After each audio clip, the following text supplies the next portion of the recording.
don't know, we're on after 3 other shows on our station. We're on after all the shows on the competition.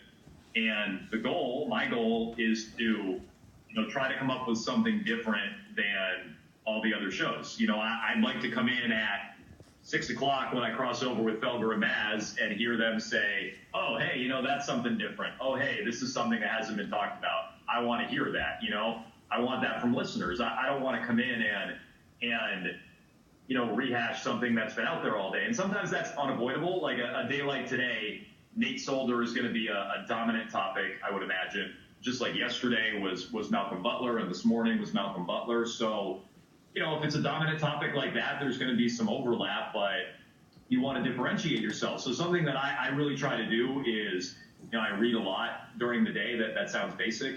But, I have 4, 5, 6 websites that I go to that I'm constantly checking throughout the day. I have a few newsletters that I subscribe to, which makes news gathering pretty easy. It comes right to my inbox. I don't have to go seek it out. I'm familiar with some of the writers, so that helps. Twitter obviously is a good resource. Fast-moving social media. I'm sure you guys have been taught this, but fast-moving social media, you got to be a little cautious of. You got to be a little careful with it, but it's a great tool for up-to-the-minute, news as it breaks. It's really helpful on the air to kind of not dig in too deeply on a story, but kind of read headlines and see how things are developing. And as long as you're vetting sources and making sure you're getting it from a reputable place, it can be really helpful within a show for me, Twitter especially. So, I'm probably up every day around 9. I probably read for 2.5, 3 hours. I take a break. I play basketball. I go for a run. I walk the dog.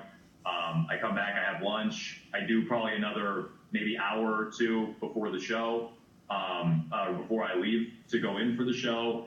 Then I get to work, and I'm constantly trying to stay on top of the news cycle and reading at work. So it's a lot of prep and reading and staying on top of what happened and trying to not only read what happened, but formulate an opinion off of what I think is an interesting piece to the story, or what I think has been underreported, or maybe even picking up on a story that I think other people are ignoring.